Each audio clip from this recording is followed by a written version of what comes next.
when you buy a dog or get a dog, whether it's a rescue or a puppy or what it is, before you even choose what breed or what type of dog you're getting, research it.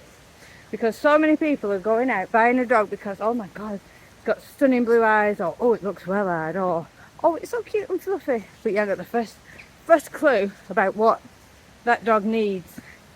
If you can't be bothered to research what that dog needs, what it was originally bred for, how much training it's going to need, what kind of training it's going to need, etc, etc, etc, you shouldn't be getting a dog. Once you've done all that and you still think that particular breed's good for you, then your next thing you should think of before you even bring that dog into your home is, we need to train it. Can you give it what it needs? So if you get a terrier, for instance, you're going to need to do some work. Tucker, come. Good boy. Terriers like chasing things. Small furries like going in holes. They're like, you know, doing whatever terriers do. You research it. German shepherds. Look up. Good. Like barking at people, barking at doors. So you have to research the breed you're getting or the type you're getting. Weigh up your trainers in your local area. Or if you can't afford to pay a trainer, find some online trainers that you quite like, or have a look at different ones. Now this is where people get confused because it gets conflicting. So you'll see something you like and think, oh, this is good, and then I don't know, 2 years down the line you're still no further on with what you were doing. So make sure you check your trainers' reviews. I was going to say credentials, but it doesn't really matter, because trainers, me included, trainers' behaviours, it's not a licensed industry, so anybody can advertise themselves as a trainer or behaviourist. But what you want to see, if they've got their own dogs, you want to see how well their dogs respond to instructions. I've just done a brief little demo with the recall with both of mine. You want to check out the reviews that they have from customers. Be aware of any trainer that doesn't upload any videos and tells you, well, I haven't got time, I'm too busy training. I'm busy training every day, all day some days. I'm a dog groomer, so I'm grooming. Make sure they have, because I still make time to do a video. It might not be every day, it might not be 4, 5, 6 a day, but I do always make sure I've got time to at least upload one video a week, whether it's on TikTok or YouTube. My main platform is YouTube. That's where every single video I do, unless the owner asks me not to put it anywhere or to make it private, every single video, every single dog I've worked with is on YouTube. So find yourself a trainer.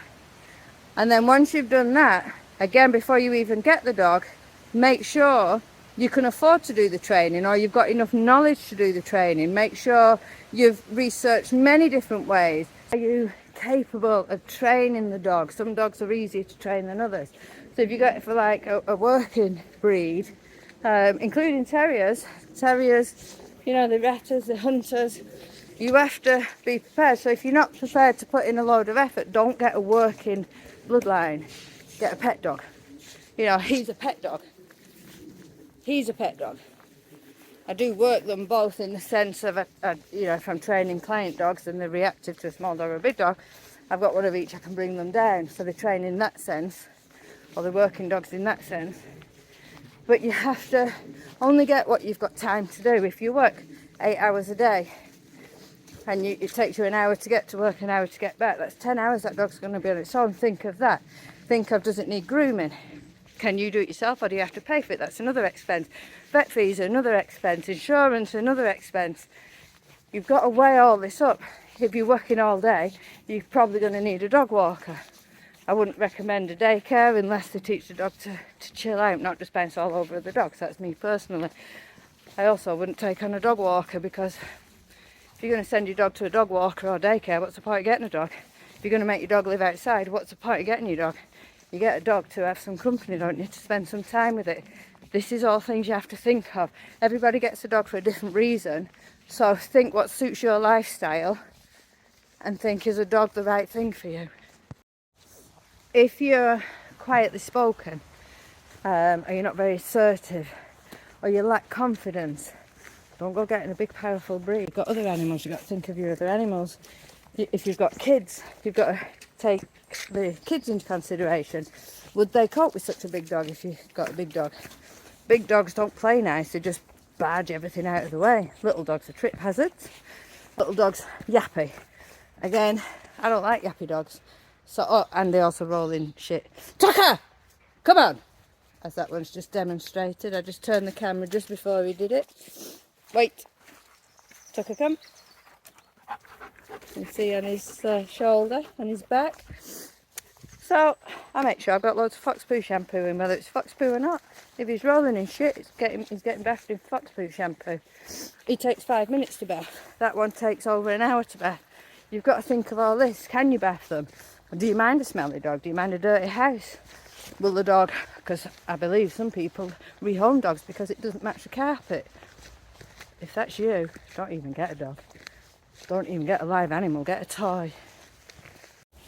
If you're a couch potato, don't get a high energy dog. Close to mine's a high energy dog. You got to like walking if you're going to get a high energy dog. They're not going to want to sit on the settee. They want to be working. Dogs weren't bred or designed to sit on somebody's settee. They were designed for the specific job. Think of that. It might be hundreds of years ago, but keep that in mind. Are you able to fulfill your dog's need and desire or genetics to do that particular job? You've got so much to take into consideration before you even go out and look at a dog.